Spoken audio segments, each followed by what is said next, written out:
Assalamu alaikum qarindoshlar, yaxshisirdinglarmi?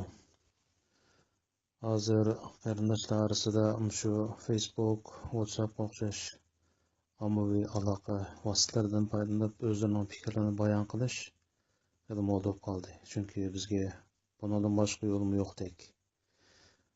Burun bir o'rtaq munozara maydoni bo'lgan, ya'ni Uyg'ur Amerika organiningki munozara maydoni dunyoning har qaysi joylarida Uyg'urlar kirib o'zlarining fikrlarini bayon qiladigan bir munozara maydoni edi. Ya'ni erkin munozara qiladigan bir maydon edi. Hozir bu maydon hali yillar bo'lib qoldi va yalnız 3-4 yil bo'lganda yo'q chiqdi. Mustabidlarning bir taraflama ko'z qarashini bayon qiladigan bir monopol maydoniga aylandi. Shuning uchun qarindoshlarning ko'pinchisi hozir shu Facebook, WhatsApp degandek, YouTube degandek ommaviy aloqa vositalariga yuzlandi. Men shu vajidan Facebookda o'zimning ozroq o'ylaganlarimni bayon qilgim keldi. Bugun men asosan bu hafta ochilish oldida turgan atalmish favqulodda qurultoy haqida o'zimning o'ylaganlarimni bayon qilmoqchi. Chunki ular gerçi her daim ağızda biz bütün Uyg'urlarga vakillik qilamiz, Dünya Uyg'ur qurultoyi bütün Uyg'urlarning bir tashkiloti. Bu yerda har bir Uyg'urning gap qilish, fikr bayon qilish erkinligi bor, qatnashish, bilet tashlash, tayinlash, taraq-turuq degandek huquqlari bor deb quruq sapsat sotqani bilan bu qatimqi atalmish favqulodda qurultoyga qatnashadigan vakillarni ma'lum bir shaxs bir qo'lliq tanlab chiqdi va chaqiriqnoma avatdi. Nəhayət kulkili yeri men vatanda vaqtimda doim anglab turadigan Xitoyninki qurultoylari ya partiya qurultoyi olsun, xalq vakillari qurultoyi olsun, bir ochilishdan burun qo'yilgan talablarni motor qo'ydida bular. Ya'ni qurultoyga qatnashadiganlar qurultoyga qarshi gap so'z qilmagan bo'lishi kerak. Qurultoyning rahbarlariga til tekkizmagan bo'lishi kerak deganga o'xshash nurg'un shartlarni qo'ydi. Men aynan o'zimni hozir vatanda vaqtimda Xitoy mustabidlarininki qattiq kontrol ostida yashayotgan shu holatimga qaytgandek his qilaman. Chunki bu atalmish favqulodda qurultoyning ochilish sababiga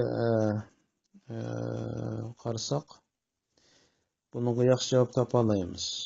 Asli mening nazarimda bu qurultoy atalmish favqulodda qurultoy ochilishi hech bir zarur bo'lmagan, hech bir ahamiyati bo'lmagan bir atalmish qurultoy edi. Ammo nurg'un talash tortish jangi jidallardan keyin bu oxiri shu qurultoyni tashabbus qilgan ba'zi shaxslarniki orzusi bo'yicha Germaniyada, ya'ni Myunxenda ochilgan bo'ldi. Endi bu ozda vaqt qoldi, bir necha kunning vaqti qoldi. Balkim vakillar kelib bo'lgan bo'lishi mumkin. Men boya degandek bu qurultoyga qatnashishim mumkin emas.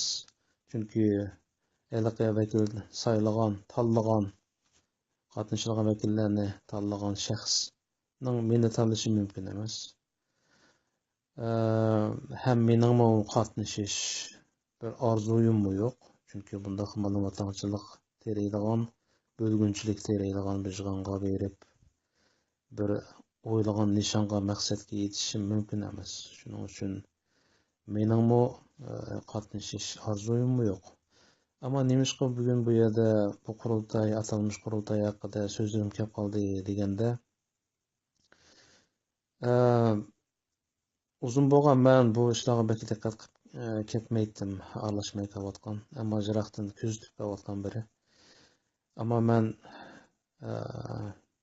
vatan millat ishlari jihatda o'zimning qo'limdan kelishicha, ya'ni atrofimdagilarga Uyg'urlarning dardini izchil anlatib kelayotgan birisi. Shuningdek, men vijdonimga yuz kela olmayman, javob bera oladigan birisi. Buningga bu qurultay yoki boshqa tashkilotlarga nimishqa pek yaqinlab ketmadim deganda bu sababni aytib ko'p.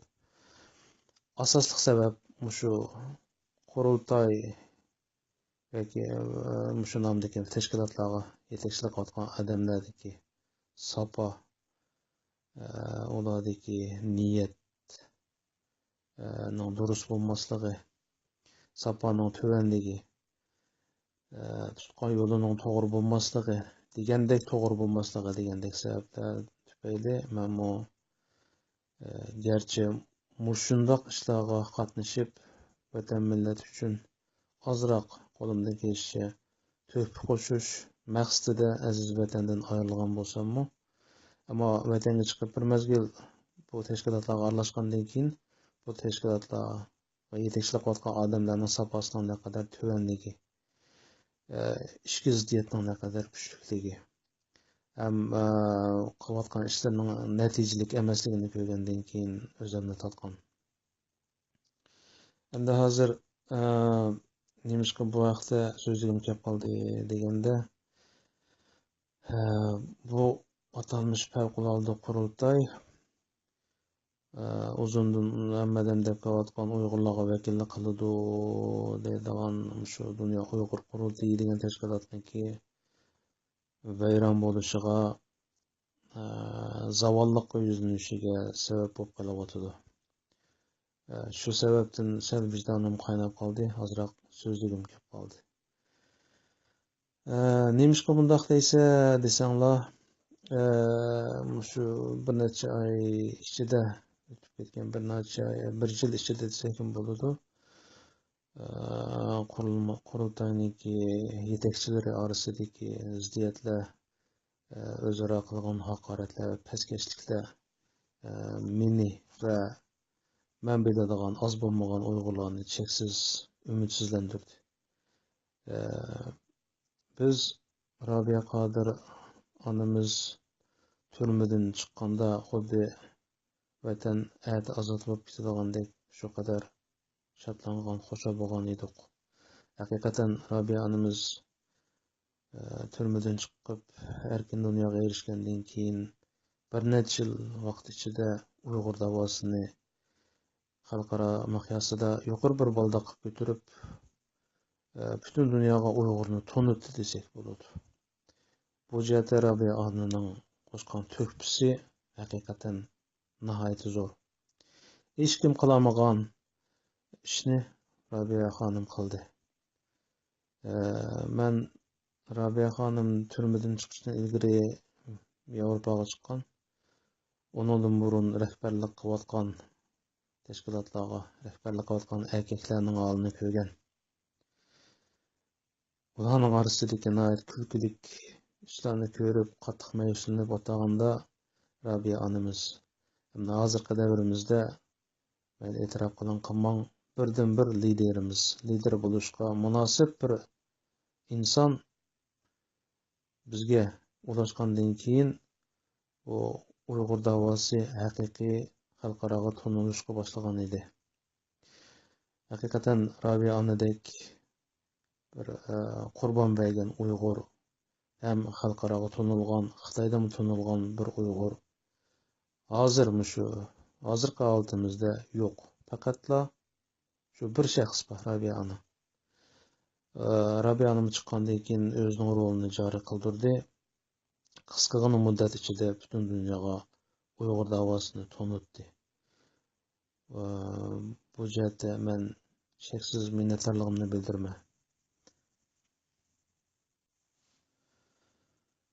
Esimda qolishicha o'tgan yili Parijda qurultay echilishidan ilgari bu yil bo'lgan jadallar bo'lgan. Ya'ni minutdagi bir o'chim ablahlar qandaqdir qurultay Berlinda echiladi degandek bir nimani to'rda e'lon qilibdiki. Ama onun oldida anglashimcha Rabia xonim qurultay Amerikada ichiladi deb e'lon qilib qo'ygan ekan. Bu yerda ham bir raislikni talish sababi borda, o'yini bor.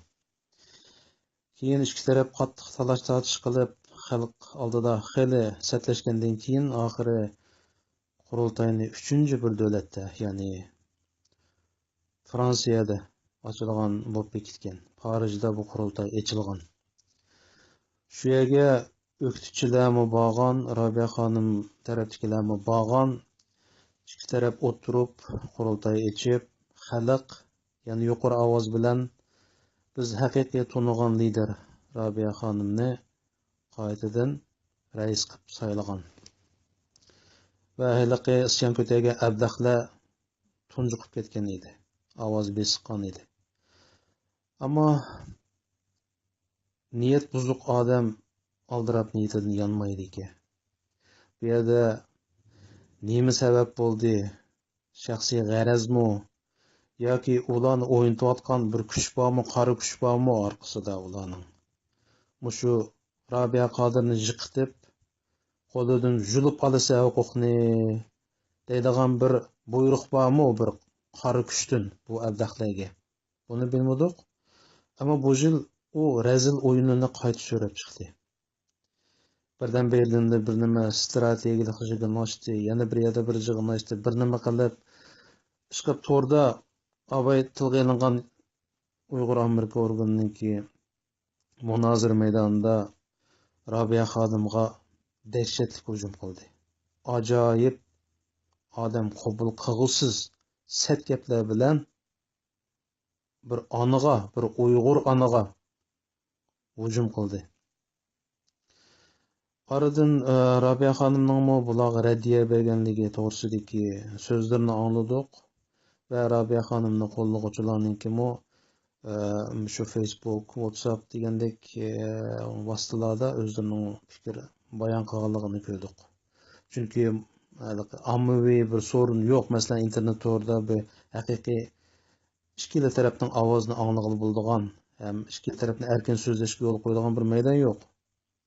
Bu maydon burun o'sha isyonchilarning qo'liga o'tib bo'libdi. Endi qandoqda bo'lmasin, haqiqat ustunlikni egallash kerak edi. Biz shundoq umid tutdik shaxsan men. Arada nurg'un talash-tortish, nurg'un satlashlar bo'lgandan keyin oxiri tuyuqsizlar Rabia xonim Germaniyaga safar qilib, u yerda bu atalmış favqulodda qurultayni Myunxda ochilganligini, Uyg'urlarning bo'linmasligi kerakligini e'lon qildi. Bu yerda nazariya jihatdan so'zlasak, bu xuddi bir to'g'ri ish bo'layotgandek. Ammo biz o'z ishimizga ishni bilamiz.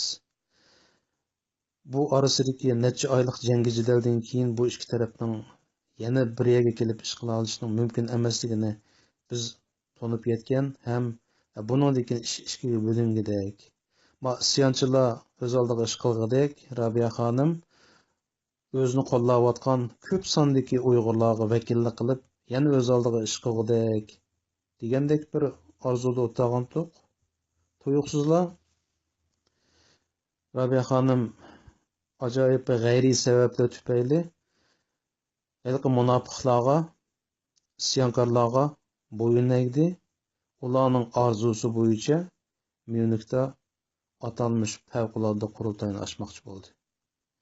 Undan keyinlar Rabia xonimni qo'llayotgan ko'p sondagi Uyg'urlarningki bu ishga bo'lgan noroziligini angladik, ko'rdik. Ammo bu noroziliklarga bir yaxshi inkos kelmadi Rabia xonimdan. Men gumon qilamanki, orliqda bir alayli sabab bor. Bo'lmasa bunday ahvol yuz bermaydi. Biz hozir qiyos qilib jumayli bu ishni nima sababdan mushta bo'lib qoldi. Endi hozirgi reallik shuki, bu atalmış favqulodda qurultay u yerda ochilmoqchi, ham u yerda nima ish qilganligini jakolab bo'ldi bular. Ya'ni Rabia xonimni atalmış oliy rahbar, xuddi biz doim deydigan Fəxri rəis degəndək bir qalpaqni kiygizib o'tag'izib qo'yib, əməli hüquqni hozir sakrab chiqqan maydonga isyonkor ayliqi shaxsga topshirmoqchi. Endi agar mushu sakrab chiqqan shaxs huquqni tatib olmoqchi bo'lgan shaxs haqiqatan o'ziga baho bergandek butun Uyg'ur xalqi qo'llaydigan atalmish yosh qobiliyatlik bir jangovar inqilobchi bo'lgan bo'lsa edi, xushal bo'lgan bo'lardik. Nəhayət əfsus. Onun qılıqları, onun iş hərəkətləri, onun tarixi, onun faqatla öz mənfəətiga çox tatadigan yerim potulq su ekanligini, ya'ni sapa jihatda nurg'un kamchiliklari borligi, nurg'un yetarsizliklari borligini o'zi oshkorlagan bir shaxs ekanligini to'liq tunib yetdik. Masalan, shaxsan men Yevropaga chiqqanda 20 yil bo'lib qolibdi. Mushu jarayonda his qildim. Bu mening shaxsiy ko'z qarashim emas. Atrofimda nurg'un odamlarning shunday ko'z qarash ekanligini ko'rdim, angladim, his qilyapman. Hozirmi deyilyotdi bu gaplar. Mushtaq holatda bu ablahning sakrab chiqib nurg'un razil o'yinlarni o'ynab, hatto vahima qo'llanish orqali Robiya Qodir xonimdan bu huquqni tortib olishi abayman degandek qurultayni halokatga yetaklaydi. Uyg'urlarniki chet elda eng chong tashkiloti atalgan Dunyo Uyg'ur qurultayining halokatga yuzinishini keltirib chiqardi. Chunki uning atrofida qandoq insonlarning borligini biz to'liq tunib yetdik. O'ylab boqinglar qarindoshlar. Bu xumparning yanida uningki yaloqchiligini qilayotgan shunday odamlar borki, ular nomus qilmay Robiya xonimga o'xshash 70 yoshdan oshgan bir mo'mayga etilib mush ko'tarishga jur'at qilgan. Mushta ahvollar bo'lganki, Robiya xonimni bu lidermi demayli, bir Uyg'ur ona deb o'ylayli. 70 yoshdan oshgan bir Uyg'ur mo'mayga etilib mush ko'targan munofiqni nima deymiz? Mana mushta munofiqlar qo'llaydigan hayliqa ablah qurultayni o'z qo'liga o'tkazishga jon jakli bilan tirishyotdi. Ham bu ish o'rinlashtirilib bo'ldi, mening bilishimcha. Hozir u saylagan, u tanlagan vakillar 20 necha davlatdan kelib, Myunxda bir vaqt tamoqni yeblar, xuddi Xitoyning vakillari xalq qurultayida hammasi qo'l ko'targanga o'xshash qo'l ko'tariblar, bu ablahni saylab chiqdi. Oldin planlangan programmasi bo'yicha Robiya Qodir xonimga qo'ygan bir qalpoqni kiygizib qo'yib chetga qayirib qo'ydi. Shuning bilan bu huquq, atalmish huquq, ya'ni sen va biz cho'ng bilmaydigan atalmish huquq bu ablahning qo'liga o'tadi. Endi asli meningcha bo'lganda bu ishning oldini olish kerak edi. Ammo afsus, bizning xalq to'liq nadan, to'liq jimg'ur xalq ekanmiz. Mushuncholar nohaqchiliklarni ko'rib turib yo'l qo'yayotimiz. Ham amdila xalqaroga tunilayotgan Uyg'ur davosiningki qaytadan zavolliqqa yuzinishiga yo'l qo'yayotimiz. Biz mushu afg'onlarniki o'zlarining gapi bo'yicha qurultayga qatnashuvchilarniki salohiyatiga shart qo'yib boqaylik. Masalan, ularning oldi bilan qo'ygan sharti qurultayga qatnashuvchilar qurultayga va qurultayning liderlariga haqorat qilmagan bo'lishi shart deganni o'tirib qo'yibdi. Xo'sh, mushu shartning o'z bo'yicha aytganda Myunxdagi 4-5 isyonchi ablahninki bu qurultayga atalmish qurultayga qatnashish salohiyati yo'q. Chunki, ular ochiq oshkora holatda Bütün chet eldagi Uyg'urlar saylab chiqqan Dunyo Uyg'ur qurultiyining raisi Rabia xonimga qarshi chiqdi. Uni ajoyib sattillar bilan haqoratladi va hujum qildi. Hatto ba'zi qarindoshlarimizniki Facebook va boshqa to'rbatlarda oshkorlig'idek, ya'ni mush ko'tarish darajasiga yetgan.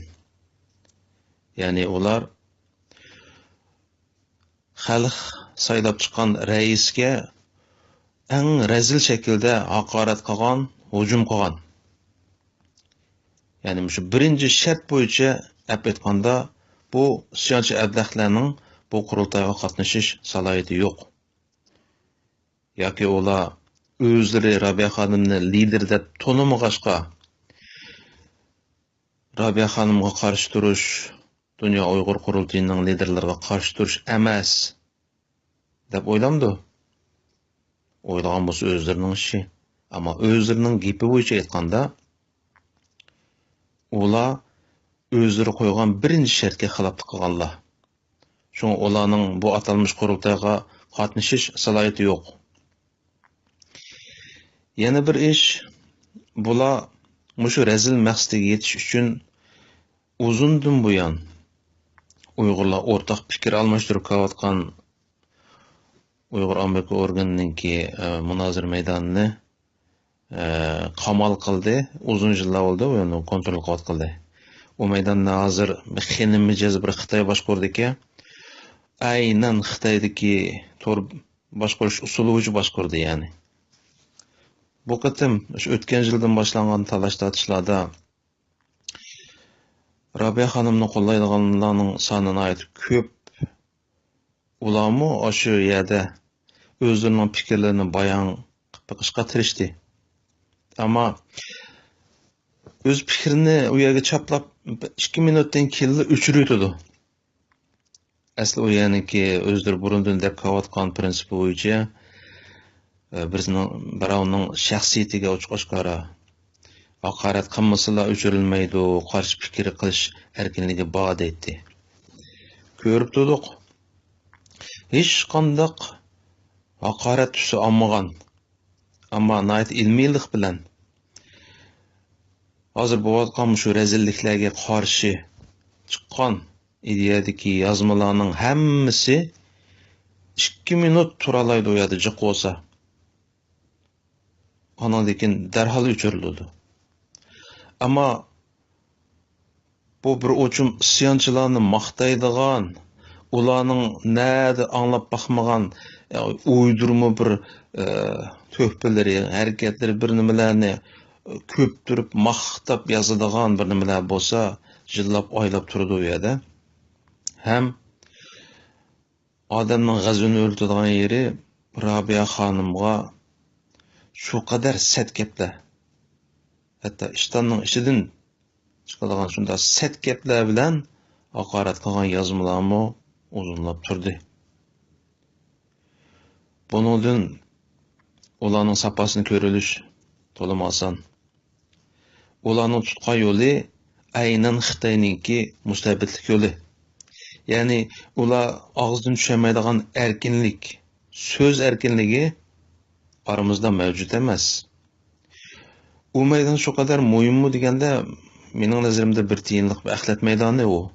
Ammo men 20 yildek bo'ldi Yevropaga chiqqali. Mushu 20 yil jarayonida Uyg'urlar asosan bu fikr bayon qiladigan maydon tushdi. Boshqa bir muhim bir munozir maydonini ko'rmagandik. Afsuski u tarix bo'lib qoldi. Burun u yerda haqiqatan Uyg'urlar kirib, har xil fikrdagilar fikr almashtiradi, bas munozir qiladi. Shu orqali Uyg'urlar orasida bir umumiy fikr ko'z qarashi shakllanadi. Yaxshi bir maqola e'lon qilinadi, yaxshi yetakchi xarakterlik ideyadagi maqola xalqni yetaklaydi u yerda. Hozir bir haqorat, ya'ni bir tarafga qilingan haqoratlar tusalgan maqolalarla turalaydigan, qarshi fikrdagilar hargizmi fikr bayon qilolmaydigan bir axlat maydoniga aylandi. Bu meydan men doim ko'rib turadigan Xitoyning mustabid maydonining o'zila. Nima shunday bo'lib qoldi? Chunki uni boshqarayotganlarda gap. Arliqda men tunmayman o ablaqni bu maydonni boshqaradigan. Bu to'rda ko'rishib qoldik. Shu qadar safosiz, shu qadar xinimijaz bir nimaki o. Aynan bir g'iljin Xitoyning o'zi. Onunla so'zlashgandan keyin u maydonning nimishqa unda holatga kelib qolganligini haqiqiy his qildim. Sababini topdim yani. Ya'ni ular oldi bilan oramizdagi so'z erkinligini tatib olgan. Bizning ya'ni haqiqiy reallikni so'zlaydiganlarning so'z qilish erkinligi yo'q. Mushu holatda nomus qilmay yana erkinlik, demokrasiyadan so'z ochadi bu sharafsizlar. Erkak bo'lsang, qarshi fikrligi yo'l qo'y. Erkak bo'lsang, o'zingning dalil isbotlaring bilan dalillash u yerda, munozirlash. Haqiqiy yengib chiqa olsang, naq-naqni so'zlab turib, yenga olsang, reallikni so'zlab turib. Xalq qoyili bo'ladi sana, seni qo'llaydi. Ammo sening qo'ng'ong poq. Ya'ni haqiqatning sen tarafda emasligini bilsa, shunga qanday qilsa, son qarshi fikrning hammasini hech o'ylamay o'chirib tashlaysa, qarshi fikrdagilarni gap qil qo'ymaysa, sening demokrasiyang mushuma, sening ong saviyang mushuma. Mushu holatda bulardan qanday umid kutib bo'ladi deb qanday qarindoshlar. Bular aynan shu Xitoydan kelib chiqqan payli xulqi, mijoz xulqi bilanlar ya'ni mustabidlik yo'li bilan qurultayniki rahbarlik huquqini qo'lga o'tkazmoqchi. Ya'ni xalq qo'llagan, xalq saylagan liderni jiqitib putlab. Ondan keyin o'zlarining pas maqsadlariga yetmoqchi. Chunki bu yerda pulning gapi bor qarindoshlar. Burun tashkilotlarimizning hech qanday puli yo'qdi. Mening bilishimda Rabiya xonim chiqib Uyg'ur davosini xalqaro tonutgandan keyin bizga bir qism yordam pullari keldi. Biz xalqning bir ojizligimiz borki, qo'limiz pulga tegdimi, og'zimiz, burnimiz qanaydi ekan. Tünögün pizzası etib vəsib minib can beqiyotgan ablah bo'lgan necha ming dollarlik maoshlik bo'lib qoldi emasmi? Ham qo'lida necha yuz ming dollar pul bor boshqardigan. Buningga putlik ashang bo'layotgan Rabiya xonim bor. Imzo atmasi bo'lmaydigan ba'zi ishlarda. Qo'shilmasi bo'lmaydigan. Shunga mushu ko'zga qadalgan mixni julib tashlasa, u haqiqiy erkin mustabidchi bo'ladi. O'zininki xolig'ini bo'yicha moliyani andan keyin ma'vorimizdagi abaydi degandek so'zlashish vositalari, munozir maydonlarini hammani to'liq kontrol qiladi. Ularning maqsadi shu, hozir bo'layotgan jangi jidallarning sababimi mushu. Biz Uyg'urlar tarixdan buyon bo'ri otilib kelgan qahramon, jasur bir millatdik. Hozir bo'lsak, bu yuvosh qo'zg'a aylandik. Har qanday paskashliklarga, xiyonatga, dushmanlikka kulib turib yo'l qo'yilgan holatga kelib qoldik. Shu to'rlardan ko'rib turmiz. İstanbul'da, Türkiye'de şu kadar uçuk aşkara munofiqlik qilayotgan Uyg'urlarning rasmlaridan tortib, shu qilayotgan qiliqlargacha hammasining fotograflari bilan chiqyotidi. Burunqi Uyg'urlar bo'lgan bo'lsa, shu munofiqlardan bir ishkini ujuqtirib o'tib, qolgan munofiqlik ideyalarga qattiq zarba beradi. Shuning bilan bu munofiqlik avj olmaydi aramizda oldini olg'ili bo'ladi. Hozir shundoq bir bechora holatga tushib qoldikki, Xitoy vatanda butun Uyg'urga Xitoyning kiyimini kiygizib, Xitoy qilib bordi. Bir ses chiqmadi, ovoz chiqmadi bizdan. Yig'lab o'tirmiz, onda qipti, monda qipti, tova xudoyim deb yoqimizdan ishlab o'tirgan holatga kelib qoldik. Bir erkak chiqmadi, jo'zni mushtab bu anangni deb bir zarba bera oladigan mushtab ishlarga erkak qolmadi.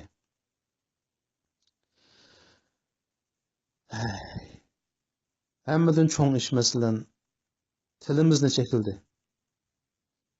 Oxirgi xalqimiz bo'lgan dinimiz va tilimizni chekildi.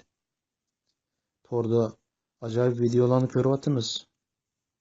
Uyg'urlar hozir 90% Xitoycha, 10% Uyg'ur so'zlaydigan bo'lib ketdi. Ya'ni 10 yildan keyin %100 Xitoy so'zlaydigan bo'lib ketdi. Aniq bu millatni yo'qotishniki oxirgi jini Xitoy tarafdan boshlandi. Boshlayapti. Ochiq oshkora. G'arbdan umid kutatdik. Amerikadan umid kutatdik. Yevropaga xeli bo'ldi jimib ketgili. Bir Amerika botdi. Hey, amanda qimma bo'lmaydimi ishlarning xalqaro qonunlarga xilof deydigan. Hozir Amerikami yo'q. Xitoy ochiq oshkorla bir millatni yo'qotib o'tishga jang e'lon qildi. Ushta holatda qattiqroq bir usullar orqali bir ish qila oldik, ammo bizdan bir ses chiqmadi, bir ovoz chiqmadi. Burun masalan 5-iyul voqeasi bo'lganda hech bo'lmasa butun dunyoda Uyg'urlar qo'zg'alib ketgan. Dunyoning bulung pushqoqlarigacha hamma yerda hayotida namoyishga qatnashib boqmagan Uyg'urlardan tortib hammamiz qatnashib, yig'izori qilib, vaqirab, chaqirib dunyoga xeli ovozimizni anglatgan edik. Shu chog'da 5-iyul voqeasiniki ta'siri dunyoga tezlik to'nilgan. Amdilikda Uyg'urni yo'qotishning eng oxirgi qo'rg'oni buzib tashlanib, tilimiz umumyuzlik cheklangan holatda jimmadan o'tadiq. Vatandagi Uyg'urlar nima umidlarni kutadi bizdan bilamsizlar? Bizga qilsak tilimizni kesadi, olaysak ko'zimizni o'ydi, bo'yin tavla qilsak kallamizni kesadi. Sizlar erkin dunyoda. Sizlar bo'lsanglarmi bu dunyoga qo'linglardan kelishcha bizga kelayotgan zulmlarni anlatinglar, bizni qutuldiringlar deb bizga qaraydi. Bizchu boy degandek Istanbulda masalan, Yevropadan ko'rildi bu ishlar. Uchiq oshkora bir munofiqlar sakrab chiqsa aramizdan, qo'rqmay ko'z oldimizda Xitoyning quchog'ida o'tirib munofiqlik qilsa, bir munofiqqa bir ajallik zarba beramidik. Yig'lab, tillab, g'ingshib o'tirishdan boshqa bilmaydigan holatga kelib qoldik. Holimiz shu. Buning ta'siridan nima bo'ldi deganda, hozir butun Uyg'urga liderlik qila oladigan, Uyg'urning ishlarini yetaklay oladigan birdan bir liderimiz bo'lgan Robiya xonimga ochiq oshkora tig' ko'tarib chiqib birsi. Bütün shu da'vo ishlarini qo'limga o'tkazib olaman deb oshkora harakat qilayotgan bo'lsa-mu, to'sib qolamidik, yo'l qo'yayotimiz. U razil maqsadlarga yetyotidi. Holimiz shu qarindoshlar. Endi bu Robiya xonim shu qadar mukammal bir lidermi deganda, menimcha undaq emas. Mijoz xulqidagi ojizliklar, johillik va boshqa biz bilmaydigan o'tkazib qo'ygan xatoliklari sababi mushu isyon ko'targan ablaxlarga bo'ysundi. Ham bo'ysunishga majbur qoldi. Ular cho'qim mening farzimda bir razil vositalar orqali Robiya xonimni boshiga turdi. Hamda Robiya xonim garchi mukammal bo'lmasa-mu, hozirgi holatimizda butun dunyo taniydigan birdan bir lider, Uyg'ur lideri mushu edi. Robiya xonim garchi yashinib qolgan bo'lsa-mu, yana mag'dur bor, yana ichida o't bor. Uyg'ur uchun kuyayotgan yurak botdi. Rabia xonimninki mushu ortiqchiliklari, mush taraflardan to'liq foydalanishimiz Rabia xonimning hayotining oxirigacha uniki illiqligidan, uning nomidan foydalanishimiz mushu orqali Uyg'ur davosiniki izchil davom qilishiga kepillik qilishimiz kerak edi. Dalay Lama 80 dan oshdi. Hozirgacha gerçi pensiyaga chiqdim degan bo'lsa-mu, butun dunyo va butun Tibetlarning hammasi yanala Tibetning lideri deb tanıydı. O'tib chiqqanlar bo'ldi. Ularning ichida Tibet yoshlari degan bir tashkilotlar bor. Ular boshqacha yo'l tutamiz deb o'tib chiqdi. Ammo butun Tibet xalqi ularningki Dalay Lamadan haqiqiy huquqni yulib olishiga va bo'lgunchilik qilishiga yo'l qo'ymadi. Bizda shu Tibetlarchilikmi sapa yo'q qarindoshlar. Bu yerda bir yosh soltek atalmış, yosh atalgan 50 yoshgan bir soltek chiqib, 3-4 atrofidagi cho'moqchisi bilan yeni mikrlarni tuzib, balkim oq taraf, oq ko'rinishi bor bu ishning. Alloh o'tgan qora kuchlar bo'lishi mumkin. Hozir birdan bir lider tanilgan Rabia xonimdan huquqni yulib olib, balduroq o'z manfaatimga chiqaroq cho'g'datime deb shu qadar rezilliklarni qilsa, hammamizning oldida ochiq-oshkora huquqni qilsa, biz qarab turib yo'l qo'ydik. Gerçi ko'p sondagi Uyg'urlar ichida norozilik bildirsa-mu, bu ishning yuz berishini ko'rishni xohlamasa-mu, ammo bizdagi jim turib bilish, yo'l qo'yish, beparvolik, mas'uliyatsizlik tuyg'ulari bizningki vatan sirtidagi da'vo ishlarimizning baldurlar zavolliq yuzlanishiga yo'l qo'yotidi, yo'l ochib beryotidi. Gaplarim to'g'ri bo'lishi notayin qarindoshlar, ammo o'zinglar o'ng qo'linglar bilan yuraginglarni tutib turib o'ylab boqinglar. Deganlarimning ozroq bir asosi bormi yo'q?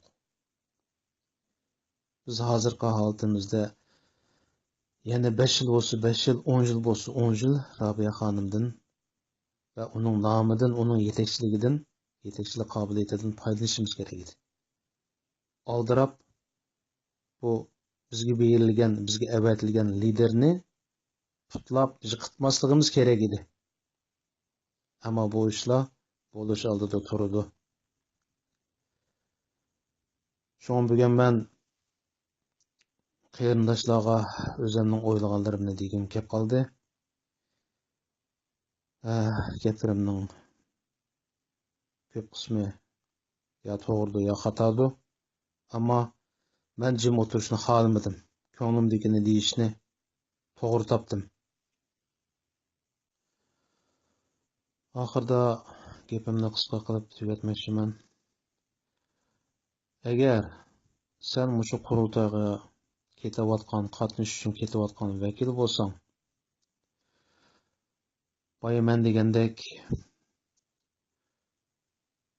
o'ng qo'lingni yuragingga qo'yib turib, o'zingga savol qo'yib boq. Sen bir Uyg'urmi? Undan keyin so'raydiganing o'zingga, sen haqiqatan bir Uyg'urga vakillik qildigan vakilmi? Agar vakil bo'lsang, mush oldimizda bo'lib o'tgan ishlarni o'zingning fikr bo'yicha hech qanday bir taraf tutmay turib analiz qilib boq. Vijdoningga javob berib boq. Sen nima qilib ketyapsan qurultoyga, atalmish qurultoyga? Bu yerga boyaman deganda qo'l ko'tarib o'sha munofiqlarning orzusini amalga oshirishiga yordam berish uchun ketyapsanmi yoki haqiqiy bir millat vakili degan va nomingga tushdiq, bu millat uchun ozroq bo'lsin bir ish qilay degan maqsadga ketyapsanmi? Agar shundoq bo'lsa, agar millat uchun ish qilay deb ketayotgan bo'lsang, baya kallangda o'tkazgan analizniki javobi bo'yicha vijdoningga to'g'ri javob bera olgan bo'lsang, yig'inga qatnashish jarayonida lillo gap qil, haqiqatni so'zla. Oshlarda meningcha yig'inga borganlarning ichida durust odamlar bor. Agar qurultay haqiqatan bir zavolliq yuzlanmasin deydigan orzuying bo'lsa, men mishaga bir Uyg'urlarga vakillik qilib kelyapman, mayli ablah o'z qo'li bilan seni tanlab sana chaqirib qavatgan bo'lsa-mu, men haqiqiy bir Uyg'ur uchun bir ish qilib boqay deydigan orzuying bo'lsa,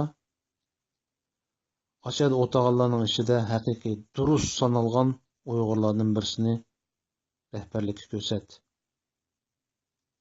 Va yoki agar men boya o'ylagandek, boya degandek Robiya xonimninki qolgan kuchidan yana bir foydalanayli. 5-10 yil bo'lsa-mu Uyg'ur davosini Robiya xonimning yetakchiligida yana hozirqidanmi yaxshiroq bir tonutish uchun haqiqiy amaliy ish qilayli deydigan ishing bo'lsa, razil niyatda o'tag'anlarninki niyatini amalga oshirishiga yo'l qo'yma. Lillo gap qil. Jining chiqsa-mu lillo gap qil. Va boshqa anglasam aslim shu qurultay tarkibida o'rin olgan liderlik ishlariga aralashayotgan va kuch chiqarayotgan bir qism erkaklar, vakillar bu razilliklarni ko'rgandan keyin, bu yig'inninki ahamiyatini to'liq tushunib yetgandan keyin qatnashmaydigan niyatga kelgan o'xshaydi. Bu yig'inga qatnashmaydiganlar yana mutlaq ko'p sonda. Shu qatnashmayotgan qarindoshlarmi diqqatimizni beraylik shu yig'inga. Agar haqiqatan bu razil niyatliklar yengib chiqsa, qurultayni qo'lga o'tkazib olsa, biz nima ish qila olamiz? Bu haqda o'ylanib boqaylik. Robiya xonim shundoq bir qafasning ichiga kirib qoldi. Uningda o'zi biladigan sabablar bor. Shu qafasdan qutuldirib chiqib, ayrim bir ish qilamdiq yoki ash qurultayga qatnashib turib, munofiqlarningki o'yinini buzamdiq. O'sha yoqda hammamiz ko'ngil bo'lsak bu ishga, diqqatimizni bersak, hech bo'lmasa vijdonimiz azoblanmaydi. Azroq bo'lsa-mu bu to'g'ri ish qila oldim-ku deb ko'nglimiz xush bo'ldi deb o'ylayman. Shunga barliq qarindoshlarimga deydiganim, mening yuqorida degan taqtuqi gaplarimni azroq bir analiz qilib beqinglar. To'g'ri tarafini to'g'ri qabul qila olasizlar. Xato gaplarim bo'lsa, tanqidiy fikr berasizlar. Men faqat boya degandek ichimga sig'mag'och bu ish. Hayotimda tunji qatim Facebookda gap qilyapman qarindoshlarimga. Men bu jihata gap qiladigan birisi, ammo to'g'ri gaplarim bor. İnşallah shu deganlarimninki ko'pchilikning azroq bir o'ylanib beqishiga foydasi bo'lib qolsa, men bu arzumga yetgan bo'laman. Hammalarning vaqtini olib qo'ydim. Kechirsizlar. Ko'pchilikka rahmat. Assalomu alaykum qarindoshlar. Yaxshi turdinglarmi? Hozir qarindoshlar orasida shu Facebook, WhatsApp o'xshash ommaviy aloqa vositalaridan foydalanib o'zlarining fikrlarini bayon qilish mo'l bo'lib qoldi. Chunki bizga bundan boshqa yo'lim yo'qdek. Burun bir o'rtaq munozir maydoni bo'lgan, ya'ni Uyg'ur Amerika organininkki munozir maydoni dunyoning har qaysi joylarida Uyg'urlar kirib o'zlarining fikrlarini bayon qiladigan bir munozir maydoni edi. Ya'ni erkin munozara qiladigan bir maydon edi. Hozir bu maydon hali yillar bo'lib qoldi va yalnız 3-4 yil bo'lganda yo'qqa chiqdi. Mustabidlarning bir taraflama ko'z qarashini bayon qiladigan bir monopol maydoniga aylandi. Shuning uchun qarindoshlarning ko'pinchisi hozir shu Facebook, WhatsApp degandek, YouTube degandek ommaviy aloqa vositalariga yuzlandi. Men shu vajidan Facebookda o'zimning ozroq o'ylaganlarimni bayon qilgim keldi. Bugun men asosan bu hafta ochilish oldida turgan atalmish favqulodda qurultoy haqida o'zimning o'ylaganlarimni bayon qilmoqchi. Chunki ular garchi har doim og'izda biz butun Uyg'urlarga vakil